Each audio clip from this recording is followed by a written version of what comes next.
Moi, je m'appelle Catherine Garnier, je suis directrice d'une petite agence de communication. En fait, je fais de l'accompagnement au changement dans les entreprises. C'est vraiment apprendre à se connaître pour s'appuyer sur ses bases. Donc ça, c'est mes clients au prénom. J'ai en général beaucoup de grands comptes, enfin c'est certains de mes clients, mais c'est pratiquement que des grands comptes. J'ai travaillé avec toutes les grandes entreprises en France. Ce qui cherche les entreprises, c'est la performance officiellement, quoi. Donc je propose quand même des outils qui vont très loin, mais moi ce qui m'intéresse vraiment, c'est de se rencontrer soi, c'est de voir qui on est, d'essayer de poser et de développer ce qu'on a de plus précieux et notre nature de sagesse à l'intérieur. Donc pour ça, moi mon histoire personnelle, c'est qu'il y a, d'abord j'ai toujours été intéressée par ça, par ce développement, c'est une espèce d'appel intérieur, quelque chose qui m'a toujours habité. Et il y a à peu près plus d'une quinzaine d'années, j'ai découvert un livre d'études qui s'appelle Le cours en miracle, qui est vraiment une Bible et qui pour moi a été une source d'inspiration qui m'a menée aussi jusque-là. Donc ça c'est la pyramide de Maslow, hein, sur les besoins humains. Donc qu'est-ce qu'on cherche à faire? D'abord il y a les besoins physiologiques, hein, vivre, survivre, et puis ensuite les besoins d'appartenance, se faire reconnaître, etc. Donc en gros, on pourrait dire qu'il y a deux parties. Il y a vivre, survivre, et la deuxième partie c'est être heureux. Et pour être heureux, en général on a besoin voilà, de se sentir aimé, etc. Et puis besoin de s'accomplir. Mais pour les uns et les autres, ça ne veut pas dire la même chose. Parce qu'en fait, besoin de se sentir aimé, ça peut être vraiment pathologique pour beaucoup. Parce que se sentir aimé, c'est vraiment aller chercher à l'extérieur ce qu'on n'a pas compris à l'intérieur. Parce que l'amour, ça se passe vraiment à l'intérieur. Et trouver la reconnaissance en soi, c'est pour moi le but, vraiment le point de départ d'un travail sur soi. C'est important d'être dans une communauté, de se sentir bien, mais c'est avant tout important de trouver la confiance et l'amour en soi. Donc le bonheur, j'avais regardé un petit peu ce que ça voulait dire. Donc, pour beaucoup, le bonheur, c'est confondu avec un sentiment de bien-être. Les valeurs officiellement qui sont liées au bonheur, c'est la confiance. Ça, on a fait des études sur différents pays pour voir comment ils estimaient être dans le bonheur ou pas. Alors, être heureux, ça dépend comment ils appellent ça. Donc, premièrement, c'est la confiance. Deuxièmement, c'est la bienveillance. Et troisièmement, c'est le choix. Le choix de la possibilité de choisir librement sa vie, ok, mais il faut bien voir que souvent, on a un choix qui est comme devant un buffet, c'est-à-dire qu'on a le choix entre fromage ou dessert, mais si on veut de la limonade, c'est pas dans le machin, quoi. Et en fait, souvent, on ne pense pas à ce qui ne nous est pas présenté. Donc c'est un choix quand même très orienté, souvent, qu'on a. La confiance, on a un taux de confiance très, très bas en France. C'est-à-dire c'est vraiment la confiance, c'est la confiance en l'autre, mais ça révèle une chose, c'est la confiance en soi. Je ne parle pas de la confiance de la personnalité, hein. J'ai confiance en moi, regardez comme je suis intéressant, je ne parle pas de ça du tout. La confiance en soi, c'est vraiment savoir qui on est et pouvoir s'appuyer sur qui on est. C'est vraiment un regard intérieur. On verra tout à l'heure, moi je différencie vraiment tout ce qui est de l'ordre de la personnalité, de ce qui est de l'ordre de la nature de sagesse, de qui on est vraiment. Et qui on est vraiment, ça n'a rien à voir avec ce qu'on présente dans nos masques. Dans notre personnalité, ce qu'on appelle l'ego. L'ego, c'est simplement la personnalité. On a besoin de la personnalité pour fonctionner dans ce monde, mais on n'est pas la personnalité. On croit qu'on est en mais moi je suis comme ça. Je suis comme ça, j'ai toujours été comme ça. Mais non. Ça, c'est vraiment des croyances, c'est des limites. Et on se dit, je ne changerai pas. Alors ça, on peut décider de ne pas changer, ok, très bien. Mais souvent, les gens qui vous disent ça, ils sont très malheureux. Mais ils tiennent vraiment à leur drame. Je ne veux pas changer. Persuadé, je ne peux pas changer, de toute façon, c'est ma nature. Et la nature, elle n'est pas du tout comme ça.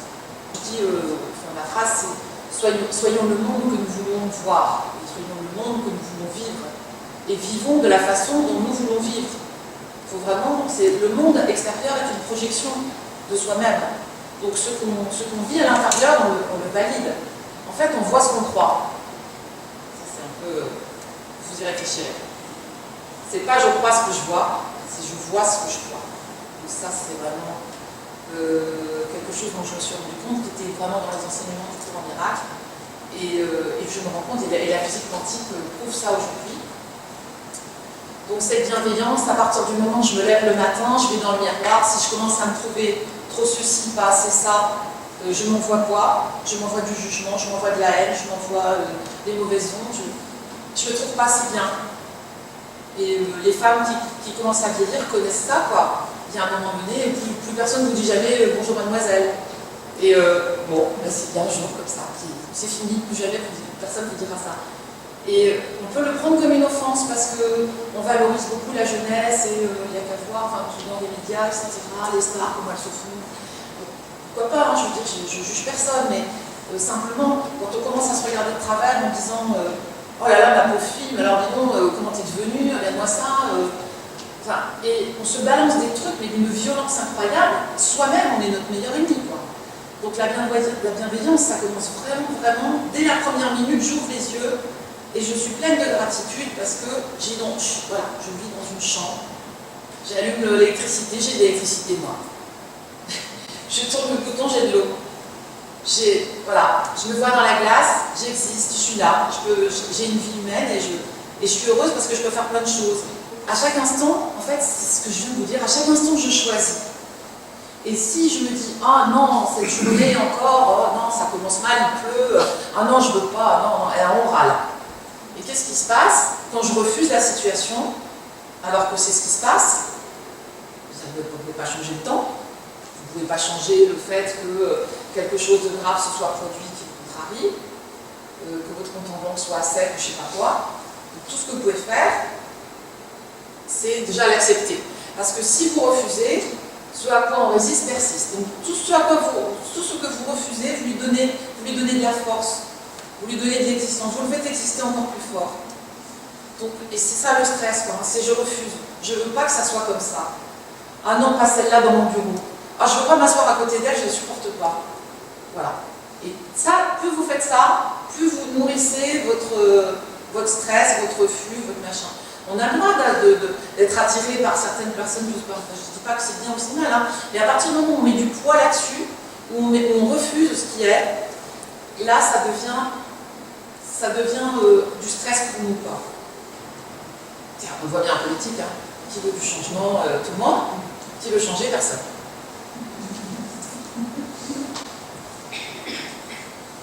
Donc c'est vrai que le changement c'est difficile parce que pour beaucoup on a l'impression que changer ça va vouloir dire, et c'est le cas, ça va vouloir dire abandonner des choses. On ne va pas rajouter quelque chose sur un tas qui est déjà plein.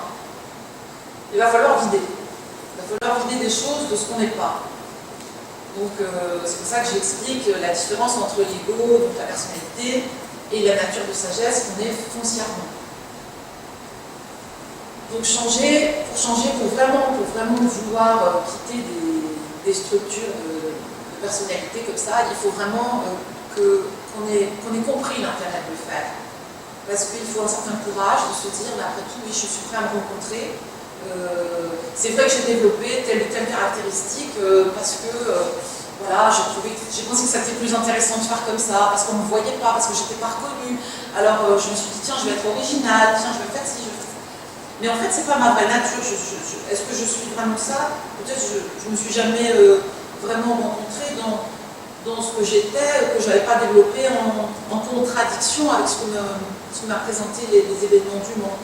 Si quand j'étais petite, on me disait t'es bonne à rien, on va peut-être toute sa vie essayer de prouver absolument, mais j'ai raison, ou alors c'est passé complètement, vous voyez, mais ça va dessiner notre personnalité, alors que finalement on est quelque chose de radicalement différent de cette construction-là. Comprendre pourquoi on devrait changer, pourquoi ça fait sens, c'est fondamental pour aborder un changement de sa vie. C'est pour ça que je donne beaucoup d'explications, des explications aussi bien scientifiques, des explications sur la théorique, sur comment c'est prouvé scientifiquement que ça fonctionne comme ça, hein, que ce soit par la mécanique quantique, que ce soit par la neuroscience, que ce soit par simplement des découvertes scientifiques qu'on fait chaque jour sur ces domaines-là, et qui nous prouvent que, effectivement, ça fonctionne comme ça. Donc j'apporte ça parce qu'on a besoin de structurer notre pensée. Le monde dans lequel nous vivons, si on le prend par l'aspect de ce que nous présentent les médias, et d'ailleurs c'est quand même une certaine réalité collective, on va dire, Voilà ce qui nous attend. Donc, des problèmes de la Terre, on va dire ça, c'est des problèmes migratoires, ça, c'est évidemment la crise financière. On vit dans une société qui est profondément en crise en ce moment, mais à tout niveau, quoi. C'est partout que ça craque. L'emploi, les jeunes, c'est quoi l'avenir, c'est quoi l'emploi, la pollution, bien sûr, les dangers alimentaires. Comme disait Pierre Rabhi, avant on se disait bon appétit, bientôt il va falloir se dire bonne chance avant de manger. Les gens infectieux, et puis ben Donald, on attend Mickey. Donc ça c'est, voilà, ce qu'on on est, on se dit c'est super. Et puis, une petite voilà, en France on est aussi bon pour rigoler. Alors je ne sais pas si vous croyez à une sortie par la politique, hein, mais à mon avis ça ne va pas se passer comme ça. Si on veut que le monde change, il va falloir que chacun décide de quelque chose. Notre vie, en fait, elle est composée d'habitudes. Chaque jour, on fait la même chose que la veille. Le matin, quand vous allez chercher votre café ou votre thé, vous ouvrez toujours le même placard sans réfléchir. Quand vous conduisez, vous faites toujours le même parcours. Souvent, vous conduisez sans faire attention. On est sur ce qu'on appelle un pilote automatique. Et donc, on rentre dans l'inconscience. Et en fait, comme on fait beaucoup de choses à répétition, 95% de nos idées, c'est reconnu dans les neurosciences, mais à mon avis, on est plus proche de 99%. En tout cas, avec l'âge, ça devient comme ça. Nos idées d'aujourd'hui sont les mêmes qu'hier. Donc, si on n'essaye pas d'ouvrir quelque chose, de changer dans la structure énergétique de ce qu'on est, vraiment, je vais faire des ouvertures, on va répéter sans arrêt les trucs. C'est pour ça qu'on croit qu'on est ça. Parce qu'on est conditionné par des pensées qui chaque jour se répètent.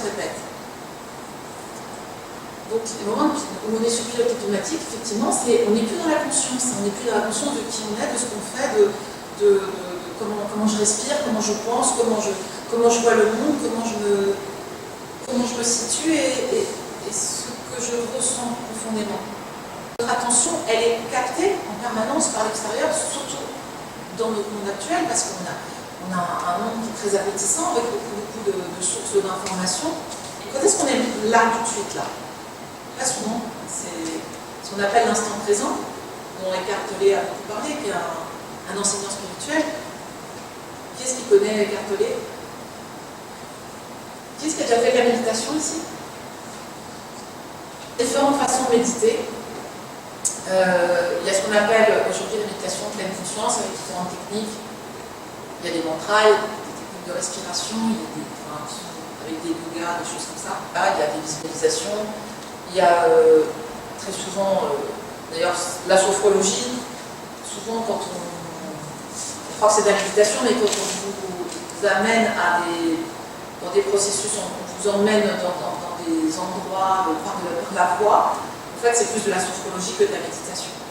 La méditation, c'est quand on arrive vraiment à se connecter à soi, dans l'instant présent dont je parlais tout à l'heure. Mais pour arriver à cet endroit-là, sans que ça soit vraiment inconfortable, de passer par ces différentes méditations, ça peut être utile. Juste pour comprendre qu'on peut quitter le mental. Tout ça, ça sert simplement à un truc, c'est quitter le mental. Mais si je m'assois sur une chaise en disant je ne vais pas penser ou je vais quitter le mental, alors bonne chance. Hein. Parce que c'est très difficile. Parce qu'on utilise tout le temps dans nos sociétés, on utilise tout le temps le mental. On en a besoin, hein. Je ne dis pas qu'il... Mais donc pour sortir de là, il faut vraiment sortir de ce qu'on a l'habitude de faire, quoi. Il faut installer autre chose.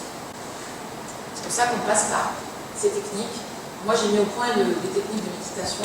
Je vais vous détailler ce que c'est que la pleine conscience, mais moi, j'ai mis au point un truc parce que je trouve que la pleine conscience, après avoir fait les formations de pleine conscience, je me suis dit, mais moi, ça ne me suffit pas, quoi.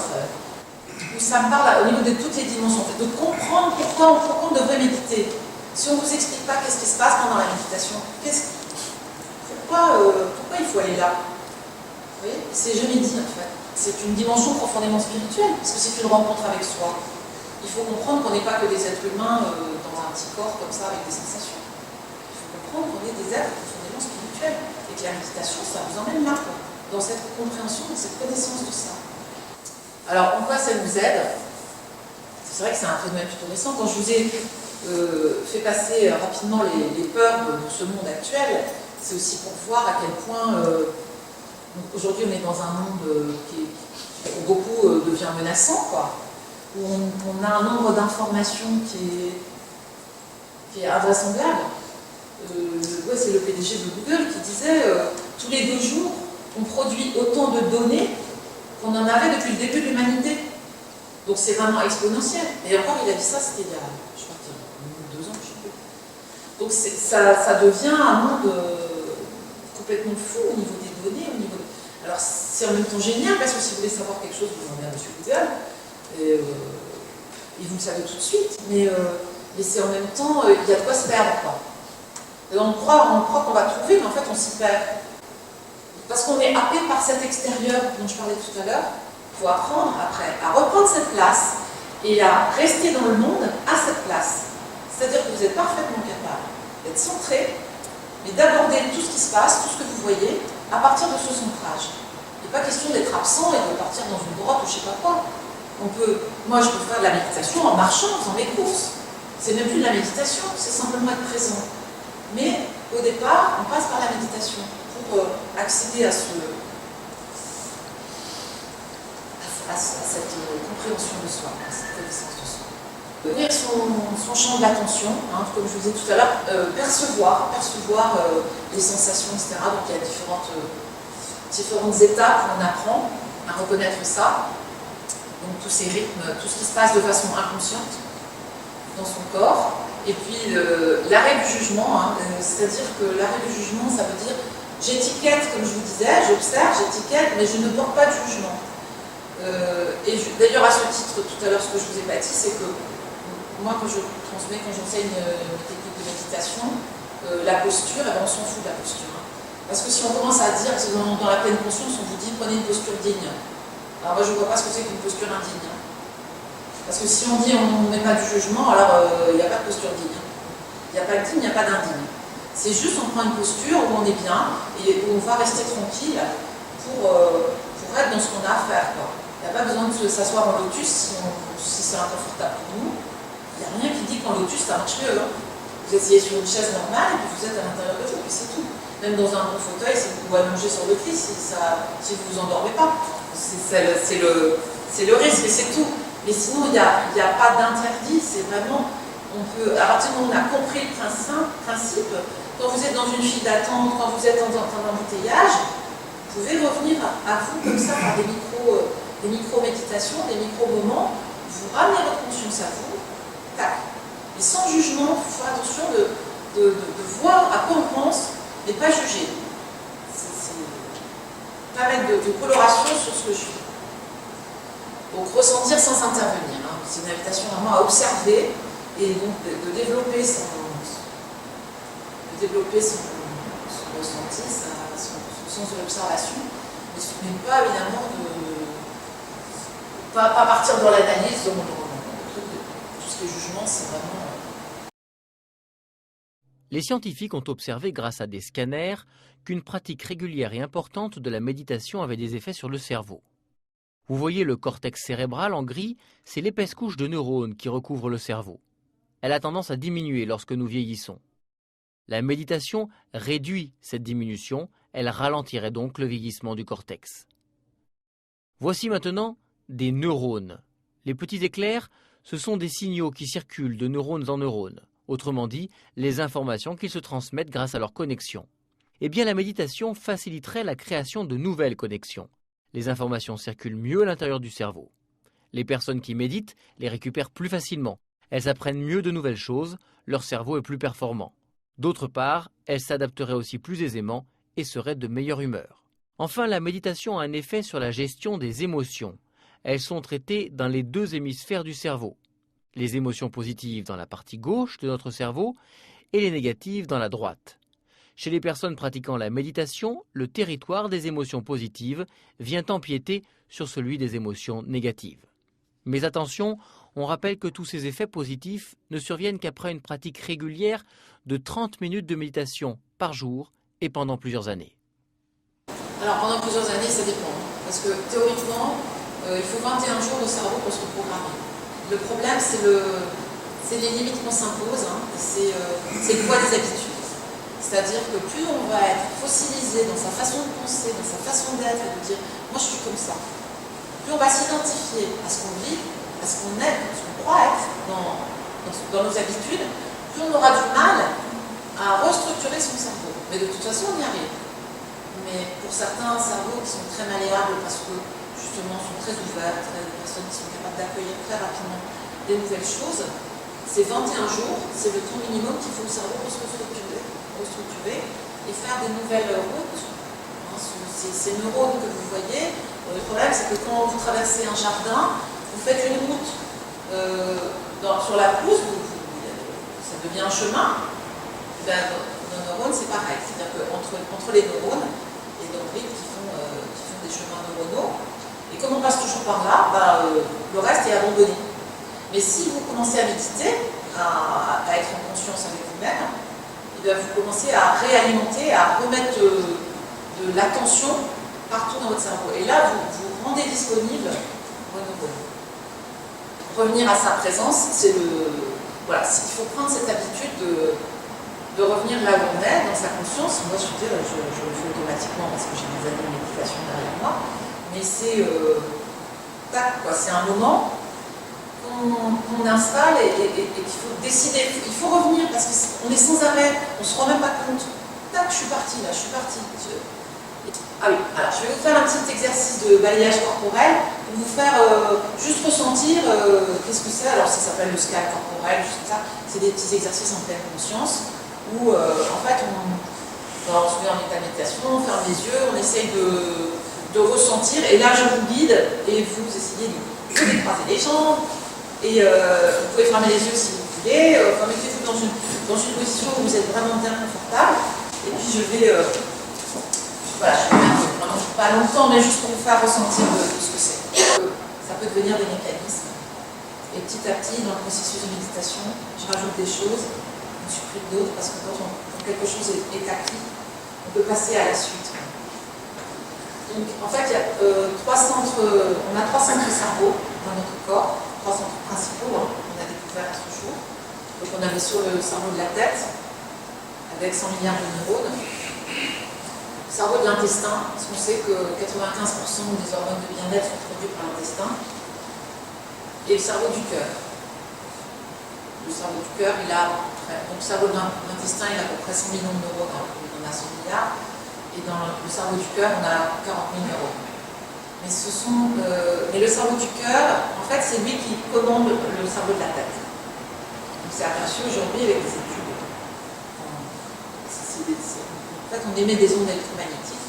Et le cœur, c'est l'organe qui rayonne le plus loin. Je ne vais pas vous faire un cours de biologie, mais c'est juste pour vous montrer un petit peu ce que c'est que la cohérence cardiaque. On a besoin d'avoir des petites bases. Donc le système nerveux autonome, c'est toutes les parties, comme son nom l'indique, tout ce qui fait de façon autonome, sans qu'on lui dise tiens respire, tiens fais pousser mes poils, tiens je sais pas, digère. Il y a des tas de fonctions qu'on fait de façon complètement autonome, sans donner l'ordre au cerveau. Donc dans ce système, il y a deux composantes, voilà, les fonctions sont complètement antagonistes. Et ça, c'est fait exprès.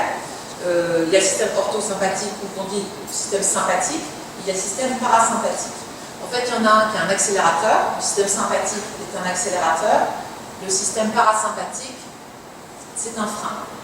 C'est fait parce que, biologiquement, si l'homme a besoin de courir parce qu'il y a un prédateur qui veut le tuer, un ours, un machin, je ne sais pas quoi, qui veut le choper, et ben, vous avez le stress qui monte, le parasympathique qui vous aide à déclencher, d'abord ça vous donne un grand coup de souffle, ça vous fait inspirer, puis ça bloque le souffle. Et le parasympathique pour retourner à la normale une fois que tout est terminé. Si vous observez des gazelles qui se font poursuivre par un lion, sur le coup, c'est hop, démarrage en trombe et tout, je démarre ça, et puis 5 minutes plus tard, ils sont en train de brouter et sont revenus en mode normal. C'est ce qui se passe, biologiquement, c'est ce qui est prévu dans notre corps. Donc ces deux systèmes, le problème c'est qu'ils ne sont pas toujours, quand on passe son temps à stresser, ils ne sont pas toujours bien accordés. Donc si on a bien compris que quand on inspire, on accélère, quand on expire, on freine, ça veut dire qu'on calme le mental. Donc là je vais faire un petit exercice de respiration, qui dure vraiment 2 minutes, où vous allez inspirer en même temps que la musique qui monte, une petite sonorité, et puis expirer sur un temps plus long. Donc le temps de l'expire, il est 2 fois plus long que le temps de l'inspire. C'est fait pour faire baisser quand vous êtes trop dans le mental, trop dans l'excitation, trop dans le stress. Si on respire comme ça calme. J'arrête si je vous endormir. Donc ça calme le mental, on n'a pas forcément besoin d'être calmé tout de suite, mais ça peut être utile de savoir comment faire ça quand on a un coup de stress et qu'on a besoin de récupérer son calme. Expirer bien à fond, 2 fois plus longtemps, et on va retrouver son calme. Mais ce n'est pas une façon naturelle de respirer. Donc la variabilité cardiaque, en fait, c'est l'Institut Hartmann qui a beaucoup travaillé là-dessus. C'est pareil, j'ai fait des formations en cohérence cardiaque.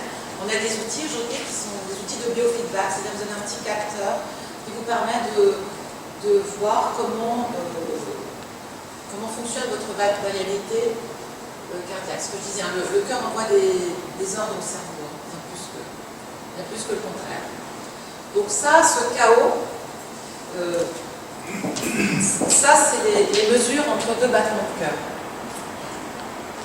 En fait, de façon naturelle, le cœur fonctionne de façon chaotique. Vous prenez n'importe qui, vous lui faites faire un exercice de cohérence cardiaque sans lui demander de respirer de quoi que ce soit, vous le prenez de façon naturelle et vous s'apercevez que le rythme cardiaque est chaotique. Quand on respire de façon en cohérence cardiaque, en fait on s'aperçoit, donc ça c'est ce qu'on appelle la variabilité cardiaque, c'est la différence qu'il y a entre les hauts et les bas. Et chaque année, on perd à peu près 3% de cette capacité à monter haut et bas. Donc on va avoir une variabilité qui va être beaucoup plus réduite. Et la variabilité, c'est comme de l'adaptabilité. C'est-à-dire qu'un être qui va être jeune va être beaucoup plus adaptable, parce que biologiquement, c'est comme ça que ça se passe, et plus on vieillit, en fait, plus on va réduire ça. Sauf si on travaille d'une certaine façon et qu'il y a des gens qui sont très très forts, on voit des yogis, des maîtres bouddhistes qui savent très très bien ordonner leur corps et qui ne sont pas du tout soumis à ces lois-là. Ils sont capables de se priver de respiration pendant 10 minutes et des trucs, même 1 heure, c'est super bizarre. Donc l'état de cohérence, en fait, quand on est en cohérence cardiaque, c'est une cohérence entre le corps, entre le cœur et le cerveau, où on respire d'une certaine façon qui vous met en cohérence, ce qu'on appelle la cohérence cardiaque. Et c'est une respiration, il y a 6 respirations par minute. On va faire un petit exercice tout de suite ensemble. Vous allez pouvoir ressentir. Donc on inspire aussi longtemps qu'on expire. Il ne faut jamais forcer, il ne faut jamais se sentir à bout du truc.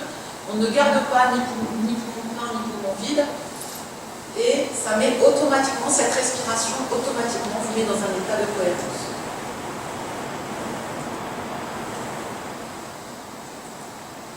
Donc il n'y a pas de son. Là, vous inspirez en même temps que la balle monte. Et vous expirez, sans garder l'air. Toujours avec le ventre. J'arrête l'exercice, mais je mets en lien le petit film, je le mettrai sur mon site Bien-être en santé. Si vous voulez pratiquer, il n'y a pas de souci, vous pouvez le faire. En fait, ce qu'il faut idéalement faire, parce que là, quand on respire, il faut le faire au minimum 5 minutes, même qui disent 3 minutes. Et il faut le faire 3 fois par jour. 3 fois par jour, parce qu'en fait, c'est quelque chose qui biologiquement transforme votre cohérence cardiaque pour une durée à peu près de 6 heures. Donc, si vous répétez l'exercice le matin, le midi et le soir, vous êtes à peu près couvert pour respirer à peu près en cohérence. Et donc, qu'est-ce que ça fait biologiquement? Ça vous fabrique de la DHEA, ça fait baisser le taux de cortisol, ce qui leur mène du stress. Et ça fait toutes les hormones du bien-être, l'ocytocine, qui est l'hormone de la maman avec le petit, et qui est l'hormone où on est bien en confiance.